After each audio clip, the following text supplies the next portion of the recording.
अब तो ये अवसर है हमारे पास कि कमर कस ले हम साधना के लिए। भला अब भी इस जीवन में भी नहीं करेंगे तो कब करेंगे? कौन सा ऐसा अवसर आएगा? ये आज हम लोग जिस समय में जी रहे हैं कि सारे संयोग एक साथ बैठे हुए हैं, हमारे सारे संयोग। मनुष्य शरीर मिला हुआ है जो कि देवताओं को भी दुर्लभ है। फिर इस मनुष्य शरीर मिलने मात्र से भी कल्याण न होता। श्री महाराज जी जैसे गुरुदेव प्राप्त हो गए, वो भी बड़े सहज में, हम ढूंढने नहीं गए। फिर उनमें हमारी श्रद्धा भी हो गई, क्योंकि अनंत जन्मों में महापुरुष भी हमको मिला, तो उनमें हमारी श्रद्धा नहीं हुई, इसलिए हमारा कल्याण नहीं हुआ। तो श्री महाराज जी में हमारी श्रद्धा भी हो गई, उनसे हमारा प्रेम भी हो गया, ये भी बनाओ बैठ गया। उन्होंने हमें तत्व ज्ञान दिया, उन्होंने हमें समझाया, जनाया, हम जान भी गए कि इस मनुष्य शरीर का कितना बड़ा महत्व है। ये देवताओं को भी दुर्लभ शरीर है, इसी मानव शरीर में ही हमारा कल्याण हो सकता है। बाकी शेष तो 84 लाख प्रकार के शरीर सब भोग के शरीर है, ये भी तो हमने समझा। लेकिन सारे संयोग बैठ गए, सब कुछ हो गया, उसके बाद अब थोड़ी सी हमारी लापरवाही से ये हमारा इतना बड़ा सौभाग्य हमसे छिन न जाए, क्योंकि ऐसा हर बार नहीं होगा। हर बार मनुष्य का शरीर मिल जाएगा ऐसा नहीं होगा। हर बार श्री महाराज जी जैसे सद्गुरु ही प्राप्त हो जाएं, ये हमारी साधना पे डिपेंड करता है। फिर हमारी श्रद्धा भी हो जाए, हमारे भीतर ईश्वरीय भूख भी हो, ये भी हमेशा संभव नहीं होता। तो अभी जब सारे बनाव बने हुए हैं तो लापरवाही नहीं करनी है। ये मन जब भागे इधर उधर, साधना आप करते हैं, रूप ध्यान कीजिए, रूप ध्यान। महाराज जी बारंबार विशेष जोर देते थे, रूप ध्यान करो। पहले रूप ध्यान, फिर संकीर्तन, क्योंकि बिना रूप ध्यान के केवल संकीर्तन किया तो फिर वो संकीर्तन नहीं है। श्री महाराज जी की एक कीर्तन में पंक्ति है ना, रूप ध्यान बिनु भजन कीर्तन जनु वर्षा धुनि नाद। रूप ध्यान के बिना भजन कीर्तन कैसे है? जैसे बारिश में मेंढक टर करते हैं, बस ऐसी थनी। कोहरा पुकारेंगे तो कैसे सुनेंगे? वो प्रेम से पुकारना होगा, आंसू बहा करके रो कर पुकारना होगा। महाराज जी कहते हैं, पुकारो रोके गोविंद राधे भजत आई है गल भैया। जब रोकर पुकारेंगे उनको बिल्कुल हृदय की गहराइयों से, तो फिर उन्हें आने में देर नहीं होगी। वो तो गल बाहें दिए इस छवि में भागे चले आएंगे। रोकर पुकारो, रोना होगा, बिना रोए काम नहीं चलेगा। बिन रोए किन पाइया, प्रेम प्यारो नहीं, बिना रोए उसे किसी ने नहीं पाया। इसलिए इस तत्व को जान लीजिए, समझ लीजिए और अपने यहां बिठा लीजिए बुद्धि में कि रोना है। आप लोगों ने अनेक बार श्री महाराज जी के मुख से प्रसंग सुना होगा। महाप्रभु जी के जमाने में साधक संकीर्तन कर रहे थे, साधना कर रहे थे, तो महाप्रभु जी बार बार यही समझाया करते थे, आंसू बहाओ, आंसू बहाओ। तो उनमें एक साधक बड़ा कठोर हृदय का था, उसके आंसू नहीं निकलते थे। तो जब वो साधना करने बैठे, संकीर्तन में बैठे, तो देखे कि आसपास सभी लोग आंसू बहा रहे हैं, लेकिन हमारे तो आंसू नहीं निकलते। तो उसे थोड़ी ग्लानि हुई कि मेरा कैसा पत्थर हृदय है कि मेरे आंसू भी नहीं निकलते। तो एक दिन उसने क्या किया, एक पोटली बनाई, लाल मिर्ची की पोटली, और जब संकीर्तन प्रारंभ हो तो धीरे से वो ऐसा करके आंख में लगा ले उसको। तो मिर्ची जब आंख में लगती है तो नेचुरल पानी तो बहेगा, वो तीखा लगेगा,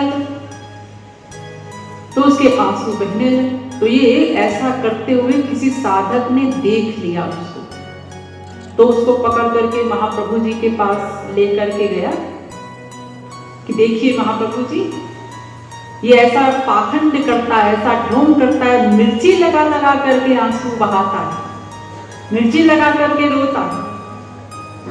तो महाप्रभु जी ने उससे पूछा, भाई ऐसा क्यों करते हो? तो उसने कहा, महाराज जी आप बारंबार कहते हैं आंसू बहाओ, आंसू बहाओ, और मेरा ऐसा पत्थर हृदय है, ऐसा कठोर हृदय है कि आंसू ही नहीं निकलते, और आप कहते हैं बिना आंसुओं के वो प्रभु प्राप्त नहीं होंगे, श्री कृष्ण की प्राप्ति नहीं होगी। इसलिए मैं क्या करूं, मुझे बहुत ग्लानि होती थी, इसलिए मैंने मिर्च लगाया अपने आंखों में ताकि मेरे आंसू निकले। तो महाप्रभु जी ने जब उसकी बात सुनी तो उसको हृदय से लगा लिया, और जो शिकायत करने आया था उसको डांटा, अरे भाई तुम यहाँ साधना करने आते हो कि देखने आते हो दूसरों को कि कौन मिर्ची लगा रहा है, कौन क्या कर रहा है? अरे इसने तो तत्व को समझ तो लिया कि आंसू बहाने होंगे, और जो तत्व को समझ लेगा वो आगे बढ़ जाएगा, उसका कल्याण हो जाएगा। तो इसने कम से कम इतनी बात समझ तो ली कि बिना आंसू बहाए कोई काम नहीं होगा हमारा। इसलिए श्री महाराज जी भी बारंबार हमसे कहते हैं, आंसू बहाओ, आंसू बहाओ, लापरवाही ना करो। अभी भी अगर ये मौका गंवा दिया, ये जीवन छूट गया, क्षणभंगुर ही तो है, कब करेंगे? क्या मालूम है हमें कि अगला शरीर मनुष्य का मिलेगा भी या नहीं मिलेगा? कम से कम इतनी साधना तो कर लें कि अगला जन्म, अगला शरीर मनुष्य का तो प्राप्त हो। इसलिए लापरवाही बंद करनी है। कि मन हमारा चंचल है, इसको डांटिए, फटकारिए, इसको धिक्कारिए। रे मन, तेरी वजह से अनंतानंत जन्म मेरे व्यर्थ हो गए, अब भी तू मुझे उसी 84 के चक्कर में डालना चाहता है? नहीं, अब हम तुम्हारी नहीं सुनेंगे। अब हम अपने सद्गुरु के उपदेश का ही पालन करेंगे, उन्हीं की बात सुनेंगे, तुम्हारी नहीं सुनेंगे।